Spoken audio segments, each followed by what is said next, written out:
So, any final statement to Indonesia and the presidency, the G20, or any recommendations for us?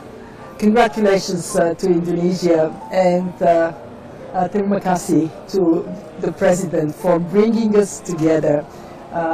You have achieved what was thought to be impossible, to have leaders to agree on a joint statement to the world and to use their time to focus on the most difficult problems: slowing growth, high inflation, the food and energy insecurity in many places, high level of debt. So we have done a lot to bring consensus on these issues thanks to the summit in Bali. All right, so what about the Russia invasion to Ukraine and the fact that Russia and the G7 countries are often at odds? How do you handle the conflict among the IMF members? The message President Widodo passed to the world was very clear: end the war. It may be a war in Ukraine, far away from Indonesia, but it has affected the economy of all nations. And this is a message that I hope will be carried forward in the days and weeks ahead. For us at the IMF, we have 190 members, and we have worked hard to keep them together because the challenges they face are extraordinary. We have lived in short 3 years through shock upon shock upon shock. We had COVID. COVID took away a lot of wealth from the world, the equivalent of over 5% of our global GDP. We then had the war in Ukraine. It has pushed prices, especially energy and food, up, causing inflation. And then to respond to inflation, central banks are tightening financial conditions. In other words, rates are going up. That is causing cost of living crisis. And as you know very well, in Indonesia, climate change is already hitting us. We have had a number of climate disasters on all continents. So in that context, what we have seen is extraordinary. We were recovering from COVID. Global growth went up to 6.1% in 2021, and then abruptly went down 3.2% this year, down further 2.7% in 2023. This gloomy horizon has some bright spots. Indonesia is one of them. All right, now let's talk about the recession that will be predicted come in 2023. Do you think that Indonesia has a big and strong enough capital to deal with it? I am confident that Indonesia would come through the year ahead in a much stronger position than most of the world. We are projecting for this year, 22, 5.3% in Indonesia, and for next year, slightly slower growth at 5%, still almost 2 times higher than we have for the rest of the world. What is the strength of Indonesia? Reforms. You have made the economy much more competitive, open for investors. Your fiscal position is very good, and you also benefited from terms of trade because you are exporter of commodities where prices went up.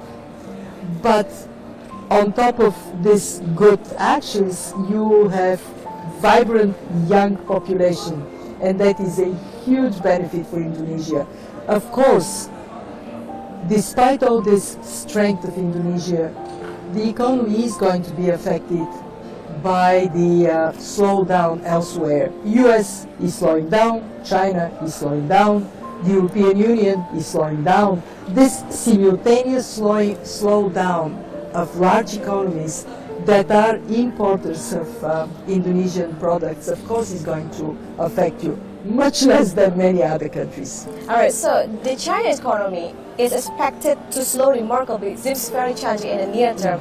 So how it will impact in Asia, especially for the emerging economy countries like Indonesia, as we know that Indonesia and China has a relation that China is a big export market for Indonesia.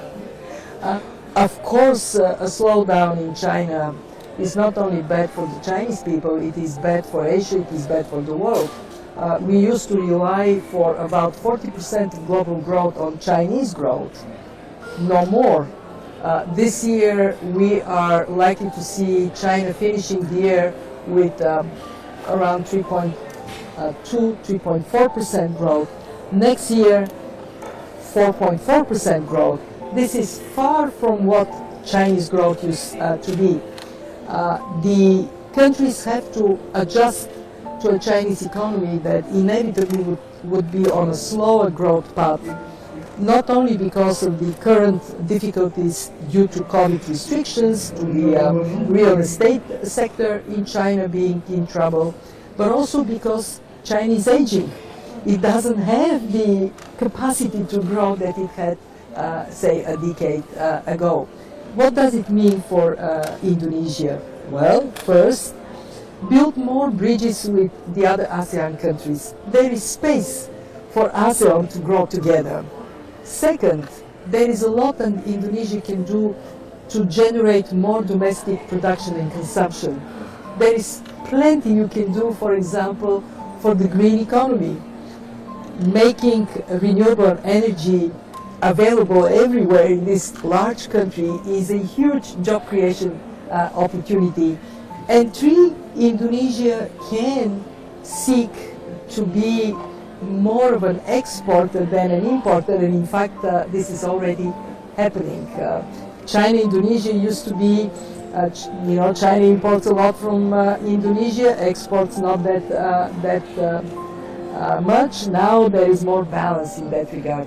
All right, do you expect it to rebound afterwards? So how do you see the China's medium-term growth? I'm sorry?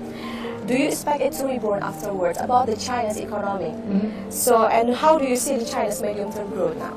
Yeah, well, the way we see China is it will continue to be a very significant factor in the world economy, of course, because it is large and more diversified today.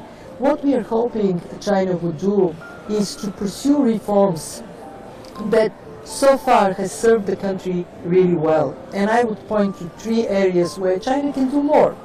One, to make state-owned enterprises and private enterprises operate on the same ground.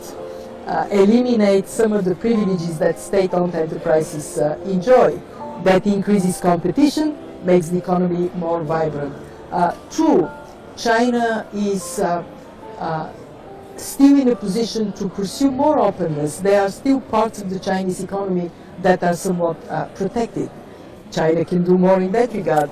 And of course, three, China can be faster to adjust its policies to changing circumstances. We have seen in the case of COVID that China retained zero COVID policy for a long time. Now they have started to recalibrate it. That could have been done a bit earlier. All right, the inflation rates, food prices, energy prices, there are still big challenges for Indonesia in 2023.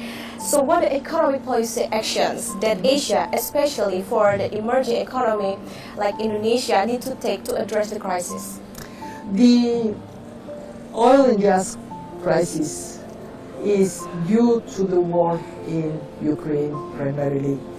And therefore, every effort should be made to end the war. But beyond that, it is important for countries to allow the market to function and send a signal to consumers and producers to be more energy efficient.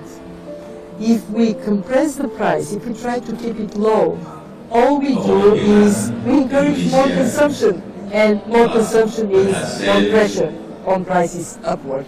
And the other very important measure for governments is to identify who are the most vulnerable G20 Bali in their leaders society and direct support to them, not to everybody. Rich people should not be getting energy subsidies, they can pay for their consumption. Alright, thank you so much, Had to Madam. work hard, struggle just to be me. Had to rise up just so they could see me. Did what I had to do just to feed me, and what was left over I put towards my dreaming. But the only thing in life that has meaning are the things you gotta work for, believe me. Take into your hands a plan, your own hands can land your own brand. And damn, I feel like no one takes accountability.